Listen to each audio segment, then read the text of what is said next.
నిన్నటి ఎపిసోడ్లో చిన్ని చేసిన అల్లరి పనులు, సతీష్కి ఉద్యోగం రావటం, రేపే జాబ్లో జాయిన్ అవ్వాలని చెప్పగా మేం కూడా నీతో పాటు వస్తామని రాధిక చిన్ని అడగటం, శివయ్య గౌరమ్మ కూడా వాళ్లతో పాటే సిటీకి వెళ్లాలని నిర్ణయించుకోవటం, ఇదంతా జరిగింది.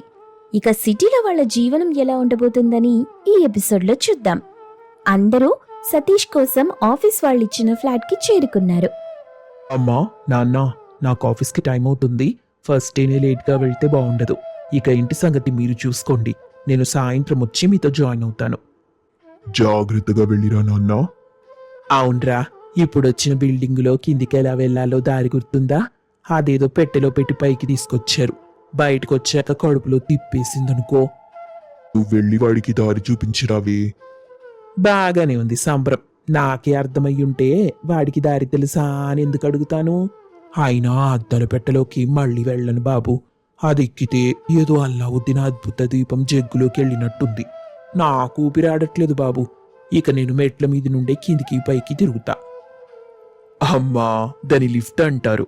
అయినా నాకు దారి తెలుసు గాని మీరు మాత్రం ఒక్కొక్కరిగా బయటకు అస్సలు వెళ్ళకండి. మళ్ళీ తిరిగి ఫ్లాట్కి చేరుకోవటం కష్టమైపోతుంది. సరే, నేను వెళ్ళొస్తాను. ఇప్పటికే బాగా లేట్ అయిపోయింది.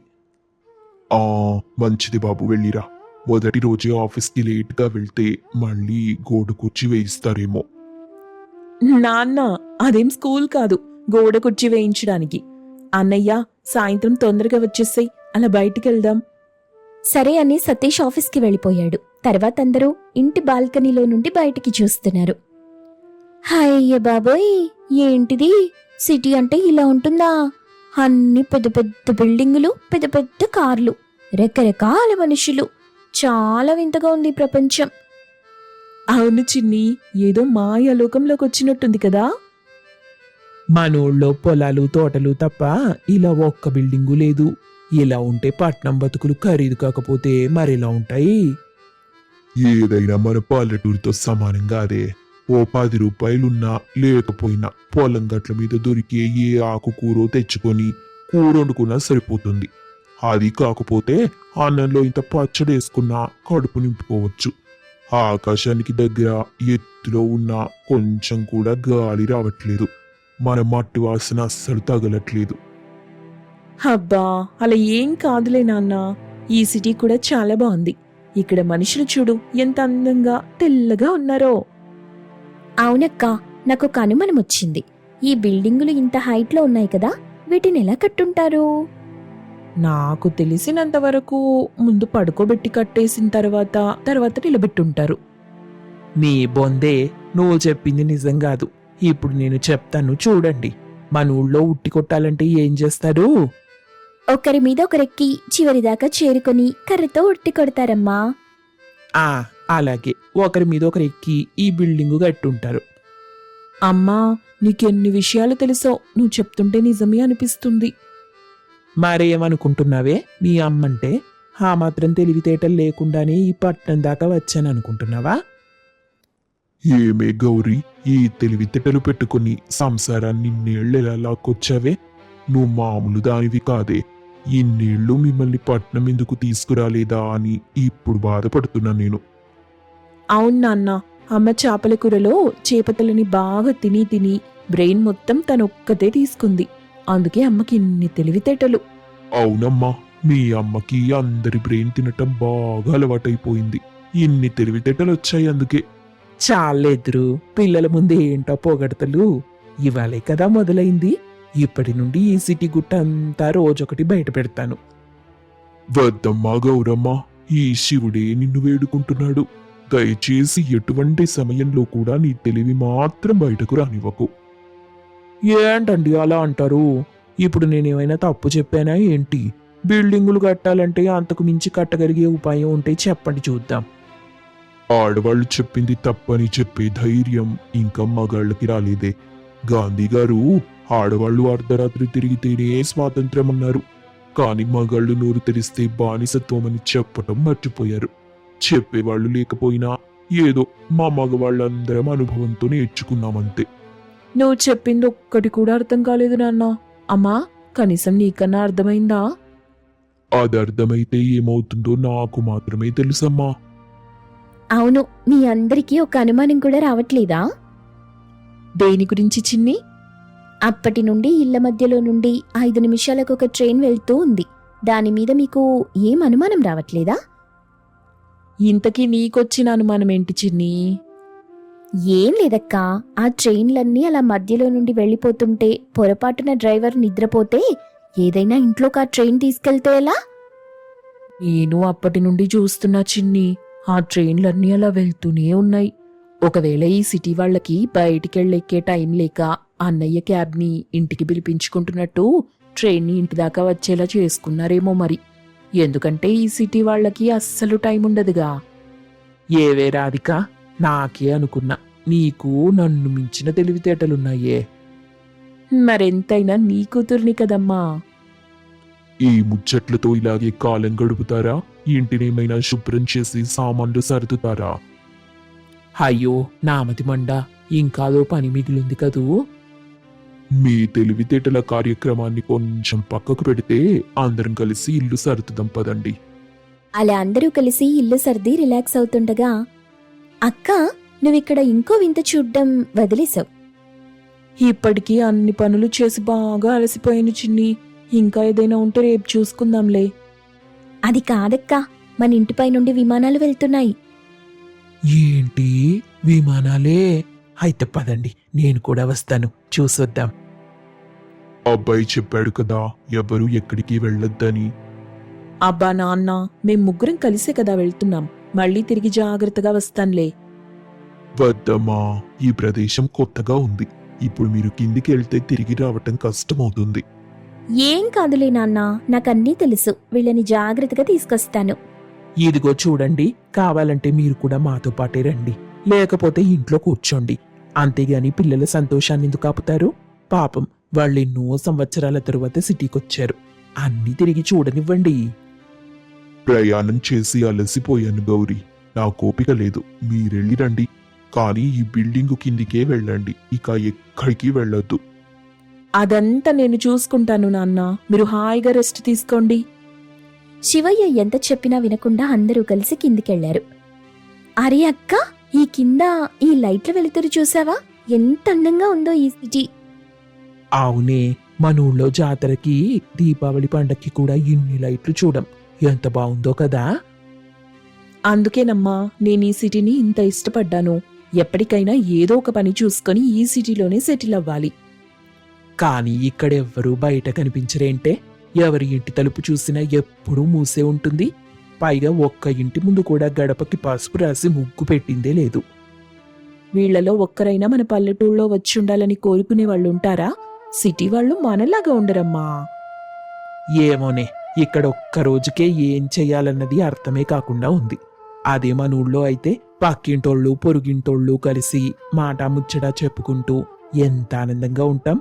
ఇక్కడ కనీసం మన పక్కింట్లో ఎవరుంటారో కూడా తెలియట్లేదు. సాయంత్రం ఇంత టీ పెట్టి చక్కెర అడుగుదామని ఎదురింటి తలుపు కొడితే అదేదో తెలియని భాషలో మాట్లాడింది. దెబ్బకింట్లోకొచ్చి తలుపేసుకున్నా. నిజమేనమ్మా, నాకు కూడా అక్కడ బోలెడంతమంది ఫ్రెండ్స్ ఉండేవాళ్ళు. కానీ ఇక్కడెవ్వరూ కనిపించట్లేదు. పైగా ఇక్కడ ఆకలై కొనుక్కొని తిందామంటే ఒక కొట్టు కూడా కనిపించట్లేదు.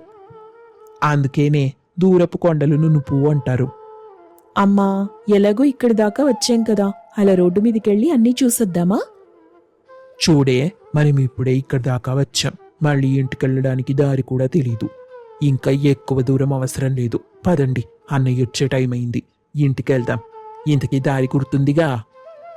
అమ్మెప్పుడూ అలాగే అంటుంది. కానీ పదక్కా, రోడ్డు దాకా వెళ్ళి అలా చూసేసొద్దాం. అయినా మన ఫ్లాట్ నెంబర్ నాకు గుర్తుంది, అది 101. అలా అందరూ రోడ్డు మీదకొస్తారు. అప్పుడు చిన్ని, అక్క అక్కడేదో పెద్ద కొట్టుంది, నాకు బాగా ఆకలిగా ఉంది, నేనేదో ఒకటి కొనుక్కొస్తాను. వద్దు చిన్ని, ఈ రోడ్డంతా రద్దీగా ఉంది. ఏదైనా కావాలంటే అన్నయ్యని అడిగితే తీసుకొచ్చి పెడతాడు. ఇక మనం ఇంటికెళ్దాం పదా. అబ్బా, నాకు చాలా ఆకలిగా ఉందని చెప్పాను కదక్కా, మీరిక్కడే ఉండండి. అవతలి వైపుకు వెళ్ళి నేను తీసుకుని వెంటనే వస్తాను అని చిన్ని చెప్తున్నా వినకుండా రోడ్డు అవతలి వైపుకు వెళ్ళింది. వీళ్ళు ఆ బిల్డింగ్ గేటు దగ్గరుండి చిన్ని కోసం ఎంతో ఎదురు చూస్తున్నారు. కాని ఎంతసేపటికి చిన్ని తిరిగి రాదు. ఇంతకీ చిన్ని ఎక్కడికెళ్ళింది? తనెందుకు తిరిగి రాలేదు? అసలు చిన్నికేం జరిగుంటుంది? తరువాతి ఎపిసోడ్లో చూద్దాం. వారం రోజులు గడిచాయి. అరవింద్ మనస్సులో రమ్య చెప్పిన మాటలు పదే పదే మెదులుతున్నాయి. శాంతమ్మ గారి త్యాగం గురించి రవళి వదినకు ఎలాగైనా చెప్పాలని నిర్ణయించుకున్నాడు. ఆ రోజు సాయంత్రం నేరుగా రవళి వాళ్ళింటికెళ్లాడు. అక్కడ రవళి భర్త శంకర్ వరండాలో కూర్చుని ఏవో లెక్కలు చూసుకుంటున్నాడు. అన్నయ్య బావున్నారా? వదినెక్కడా? ఇంట్లో లేనట్టుంది. రా తమ్ముడు, కూర్చో. రవళి షాప్కెళ్ళినట్టుంది, ఇంకా రాలేదు. షాప్ దగ్గరే ఉండుంటుంది చూడు. లేదన్నయ్యా, నేను షాప్ దగ్గర చూసే ఇక్కడికొచ్చాను. అక్కడ రమ్య ఒక్కతే ఉంది, వదిన రాలేదని చెప్పింది. అవునా? అయితే ఈ పాటికి శాంతమ్మ పిన్ని దగ్గరికెళ్ళుంటుందిలే. అక్కడి నుండే నేరుగా ఇంటికొస్తుంది. ఆ మాట వినగానే అరవింద్ ఒక్కసారిగా ఆశ్చర్యపోయాడు. ఏంటన్నయ్యా, శాంతమ్మ పిన్ని దగ్గరికా? అసలు ఆవిడ పేరు వింటేనే వదిన నిప్పులు చెరుగుతుంది కదా. అలాంటిది ఆమె దగ్గరికి వెళ్ళటమేంటి? నాకు అర్థం కావట్లేదు. శంకర్ తన మాటలు అదుపు చేసుకోలేకపోయానని గ్రహించి కాస్త తడబడ్డాడు. అదేం లేదులే తమ్ముడు. నీకెవరు చెప్పారు రవళికి వాళ్ళత్తంటే ఇష్టముండదని? అన్నయ్యా, నా దగ్గర దాచకండి. మొన్న షాప్ దగ్గర వదిన ఆమెనెంత దారుణంగా తిట్టి పంపిందో నేను కళ్ళారా చూశాను. రమ్య కూడా జరిగిన గతమంతా నాకు చెప్పింది. అందుకే నేను ఈరోజు వదినతో మాట్లాడి ఆవిడ త్యాగం గురించి చెప్దామనొచ్చాను. కానీ మీరు చూస్తే ఆమె అత్తగారి దగ్గరికే వెళ్ళిందంటున్నారు. త్యాగమేంటి?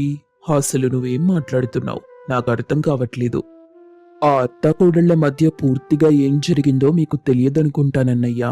నాకు మాత్రం రమ్య పూర్తిగా చెప్పింది. ఆ మాట వినగానే శంకర్ కంగారుగా, ఏం చెప్పింది రమ్య నీకు? అప్పుడు అరవింద్ రమ్య చెప్పిన ఫ్లాష్ బ్యాక్, అంటే శాంతమ్మ గారు కావాలనే గయ్యాళిలా నటించి రవళిని పంపించేయటం, రవళి భవిష్యత్తు కోసం ఆవిడ చేసిన త్యాగం గురించి అరవింద్ అంతా చెప్పాడు. ఆ మాటలు విన్న శంకర్ ఆశ్చర్యంతో, ఏంటి తమ్ముడు, నువ్వు చెప్పేది నిజమా?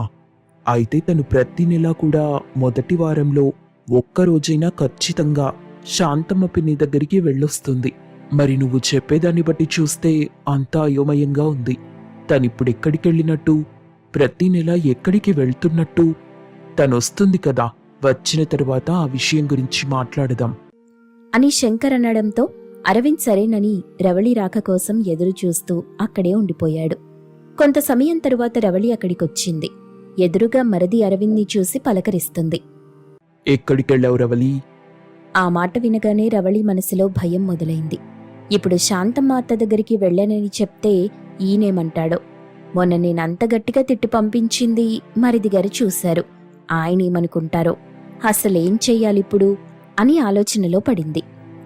నువ్వు శాంతమ్మ పిన్నింటికెళ్ళావు కదా? రవళి ఏం చెప్పకుండా నిలబడిపోయింది. అప్పుడు అరవింద్ కలగజేసుకున్నాడు. వదినా, మీరక్కడికి వెళ్ళారా లేదా? అది చెప్పండి. నేను వెళ్ళలేదు. మరి ప్రతి నెల ఆమె దగ్గరికి ఎందుకు వెళ్తున్నావు? రవళికి ఇక తట్టుకోవడం సాధ్యం కాలేదు. ఆవేశంగా కళ్లలో నీళ్లతో, నేనక్కడికైతే నిజంగా వెళ్ళటం లేదు. కానీ ఒక మనిషిని పంపి ఆమెకి కావలసిన సరుకులు, డబ్బులు అందజేస్తున్నాను. కాని నేనిస్తున్న సంగతి అత్తగారికి తెలీదు. ఆమె నన్ను చిత్రహింసలు పెట్టి నన్నింట్లో నుండి బయటకి నెట్టేసింది.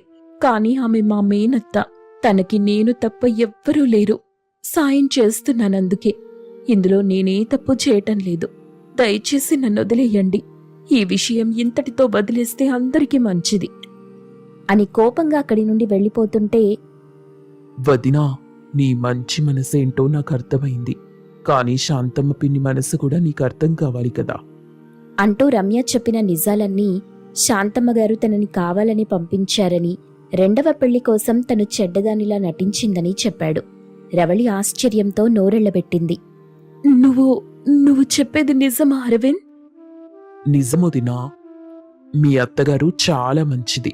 కేవలం నీ భవిష్యత్తు కోసమే కఠినంగా ప్రవర్తించిందంతే. ఆ విషయం రమ్యకి, మీ అమ్మగారికి కూడా తెలుసు. ఆ మాట వినగానే రవళి ఒక్క క్షణం కూడా ఆలోచించకుండా ఏడుస్తూ శాంతమ్మ ఇంటికి పరిగెత్తింది. గదిలో ఒంటరిగా కూర్చొని పాత ఫోటోలు చూస్తూ ఏడుస్తున్న శాంతమ్మ దగ్గరికి రవళి వెళ్ళింది. అత్తగారిని చూడగానే రవళి దుఃఖమాగలేదు. వెళ్ళి ఆమె కాళ్ల మీద పడిపోయింది. అత్తయ్యా, నన్ను క్షమించండి అత్తయ్యా. ఇన్నాళ్ళు నిన్ను రాక్షస్ అనుకున్నాను. నన్ను బయటకి పంపించింది నా మేలు కోసమేనని తెలియక నిన్ను ఎంత దారుణంగా తిట్టానత్తయ్యా. నీ కోడల్ని పరాయిదాన్ని చేసి నువ్వు అనుభవించిన ఈ నరకానికి నేను కారణమయ్యాను. నన్ను క్షమించత్తయ్యా. లేదమ్మా రవలి, నువ్వు సంతోషంగా ఉండాలని నేనీ నాటకం ఆడాను. నువ్వు నా మీద కోపంతో ఉన్నా సరే సుమంగలిగా ఇంకో ఇంటికెళ్ళావు. నాకంతే చాలు తల్లి. నిన్ను దూరం చేసుకుని నేను రోజూ ఏడ్చాను. కాని నీ జీవితం బాగుపడిందని ఆ ఏడుపులోనూ సంతోషం వెతుక్కున్నాను. ఇక నుండి నిన్నెక్కడికి వెళ్ళనివనత్తయ్యా. నా దగ్గరే ఉంచుకుంటాను. నీ ప్రేమను గుర్తుపట్టలేనంత గుడ్డిదాన్నైపోయాను. ఇకపై మనం కలిసే ఉందాం. అరవింద్ శంకర్ బయట నుండే ఇదంతా చూసి సంతోషిస్తారు. అత్త కోడళ్ళిద్దరూ ఒకరినొకరు హత్తుకొని ఏడుస్తూ మళ్లీ కలుసుకున్నారు. రవళి అత్తయ్యను తన ఇంటికి తీసుకురావడంతో ఇల్లంతా మళ్లీ కలకలలాడింది. అందరూ సంతోషంగా ఆ రోజు గడిపేశారు. మరుసటి రోజు ఉదయం రవళి తన పచ్చళ్ల షాప్కి వెళ్లడానికి సిద్ధమై అత్తగారి దగ్గరికొచ్చింది. అత్తయ్య, నేను షాప్కి బయలుదేరుతున్నా. మీకు కావలసిన భోజనమంతా వండి సిద్ధం చేశాను. మీరు భోజనం చేసి తీరిగ్గా షాప్కి రావచ్చు. లేదంటే ఇంట్లోనే ఉండి విశ్రాంతి తీసుకోండి. మీ ఇష్టం. ఈ ఎండలో మీరు షాప్ వరకు రావడం కూడా ఎందుకులే అత్తయ్యా. అలాగేనమ్మా రవలి, నువ్వు వెళ్ళి జాగ్రత్తగా పనిచేసుకో. రవళి వెళ్లబోతూ ఆగి ఒక్కసారిగా పాత విషయం గుర్తొచ్చి అత్తవైపు చూసింది. అన్నట్టు అత్తయ్య, ఒక విషయం అడగటం మర్చిపోయాను. మొన్న మీరు నా దగ్గరికి ఎందుకొచ్చారు? ఏదైనా చెప్పాలనుకున్నారా? ఆ రోజు నేను కోపంతో మిమ్మల్ని అడిగే అవకాశం కూడా ఇవ్వలేదు కదా. అదా తల్లి, ఆ రోజెందుకొచ్చానంటే మీ పేరు మీద 5 ఎకరాల పొలం నా కొడుకు కొన్నాడు కదా. తరువాత దాన్ని వేరే వాళ్లకి కౌలుకిచ్చాం. కానీ ఆ పొలం మనకు చాలా దూరం అయిపోయింది. ఇప్పుడు ఆ పొలం కొనడానికి చాలా మంది వస్తున్నారు. బాగా రేటు పలుకుతుంది కూడా. ఆ పొలం అమ్మి మన ఇంటికి దగ్గరలో ఏదైనా మంచి పొలం కొనుక్కుంటే బావుంటుంది కదా అని చెప్పడానికొచ్చాను. రవళి కాసేపు ఆలోచించి నవ్వుతూ ఇలా అంది. అవునా అత్తయ్యా, రేటు బాగా పలుకుతుందన్నారుగా. కానీ నా అభిప్రాయం ఏంటంటే దాన్ని అలాగే వదిలేస్తే ముందు ముందు ఇంకా ఎక్కువ రేటు పలుకుతుంది. ఇప్పుడు అమ్మటం ఎందుకు? ఏదైనా అత్యవసర పరిస్థితి వస్తే అప్పుడు ఆ పొలం మనకు ఉపయోగపడుతుంది. మీరు దాని గురించి పెద్దగా ఆలోచించకండి, నేను చూసుకుంటానులే అని అత్తగారికి ధైర్యం చెప్పి రవళి సంతోషంగా షాప్కి బయలుదేరింది. శాంతమ్మ తన కోడలి విఘ్నత చూసి మనసులో మురిసిపోయింది. తర్వాత రవళి షాప్కెళ్ళింది. అక్కడ తన చెల్లి రమ్యకి అత్తగారు చెప్పిన విషయమంతా చెప్పింది. ఆ మాటలు విన్న రమ్యకి కోపమొచ్చింది. అక్కా, ఎందుకలా చెప్పావు? మనం దాన్ని నమ్మి కొంత డబ్బుని ఈ వ్యాపారం డెవలప్ చేసుకోవడానికి ఉపయోగించుకునేవాళ్లం కదా. నువ్వలా చేయటం నాకు అస్సలు నచ్చలేదు. నువ్వు అత్తగారి దగ్గరికెళ్ళి ఏదో ఒకటి చెప్పి తొందరగా వాటి నమ్మి డబ్బు తీసుకురా. అప్పుడు మన వ్యాపారాన్ని మరింత డెవలప్ చేసుకోవచ్చు. నువ్వు చెప్పింది కూడా నిజమే రమ్య. నేను సాయంత్రం ఆ విషయం గురించి అత్తగారితో మాట్లాడతాను అని రవళి అనడంతో ఇద్దరూ కలిసి వాళ్ల వ్యాపారం వాళ్ళు చేసుకుంటారు. సాయంత్రం అయింది. షాప్ క్లోజ్ చేసి ఇద్దరూ కూడా ఎవరింటికి వాళ్ళు వెళ్ళిపోయారు. రమ్య తన ఇంటికెళ్లిన తరువాత అరవింద్తో జరిగిన విషయమంతా చెప్పింది. అప్పుడు అరవింద్, రమ్య, నాకిప్పుడే బాగా అనుమానం వస్తుంది. ఎందుకో చెప్పనా? మీ అక్క గనక ఆ పొలాన్ని అమ్మి డబ్బు వ్యాపారంలో పెడితే ఎక్కువ డబ్బు నేనే పెట్టాను కాబట్టి ఎక్కువ లాభం నాకే కావాలి అనడంతో పాటు ఫ్యూచర్లో మనల్ని తన వ్యాపార భాగస్వామ్యం నుండి తీసేసే అవకాశం ఉంటుంది. అసలు నువ్వు ఇలాంటి ఉచిత సలహాలు ఎందుకు ఇస్తావు? లేదు లేదు, మీరు తప్పుగా అక్క గురించి ఆలోచిస్తున్నారు. అక్కెప్పటికీ అలా చెయ్యదు. ఎందుకంటే తనెప్పుడూ నా మంచి గురించి ఆలోచిస్తుంది. రమ్య, నువ్వు మీ అక్క గురించి అలా చెప్పడంలో తప్పేం లేదు. కానీ డబ్బు మనుషుల్ని ఎప్పుడైనా ఏ విధంగానైనా మార్చేస్తుంది కదా. అలా ఏం జరగదండి. ఒకవేళ అలా జరిగితే అప్పుడేం చెయ్యాలో నాకు బాగా తెలుసు అని విసురుగా తన గదిలోకెళ్ళింది. కాని అరవింద్ చెప్పిన మాటలు మాత్రం రమ్య మనసులో మెదులుతూనే ఉన్నాయి. అక్క నిజంగానే అలా చేస్తుందా? అరవింద్ చెప్పింది నిజమేనా అంటూ రమ్య తనలో తాను అనుకుంటూ ఆలోచిస్తుంది. రమ్య గదిలో మౌనంగా కూర్చుని ఆలోచిస్తుండగా అరవింద్ లోపలికొచ్చాడు. ఏంటి రమ్య, భోంచేయకుండా వచ్చి ఇలా పడుకున్నావు? నేనేదో సరదాగా అన్నాను. మీ అక్క చెల్లెల్ని విడగొట్టాలన్న ఉద్దేశం నాకు లేదు. నువ్వేమంటావని అలా అన్నానులే. దా, వచ్చి భోంచేయి. మీరింకెప్పుడు కూడా ఇలాంటి సరదా మాటలు మాట్లాడకండి. భోజనం అంటే గుర్తొచ్చింది. నేనిందాకొచ్చేటప్పుడు బిర్యానీ తీసుకొచ్చాను, ఆవకాయ బిర్యానీ. ఆ మాట వినగానే అరవింద్ ముఖం సంతోషంగా వెలిగిపోయింది. అవునా, ఆవకాయ బిర్యానీనా? అయితే ఇంకెందుకు ఆలస్యం, ఎక్కడుంది, తిందాంరా. అరవింద్ ఉత్సాహంగా పిలవడంతో ఇద్దరూ కలిసి డైనింగ్ టేబుల్ దగ్గరికెళ్లి భోంచేశారు. తర్వాత విశ్రాంతి తీసుకోవడానికి వెళ్లారు. అరవింద్ హాయిగా నిద్రపోతున్నాడు. కాని రమ్య కళ్ళలో మాత్రం నిద్ర లేదు. ఆయన సరదాగా చెప్పినా నిజం చెప్పినా నాకెందుకో చాలా అనుమానంగా ఉంది. ఒకవేళ అరవింద్ అన్నట్టే జరిగితే, అక్క నిజంగానే నన్ను పక్కన పెట్టేస్తే, ఈ అనుమానం ఎంత దూరానికి దారితీస్తుందోనని భయంగా ఉంది. ఆ ఆలోచన ఎంత దూరం తీసుకెళ్తుందో తరువాయి భాగంలో చూద్దాం.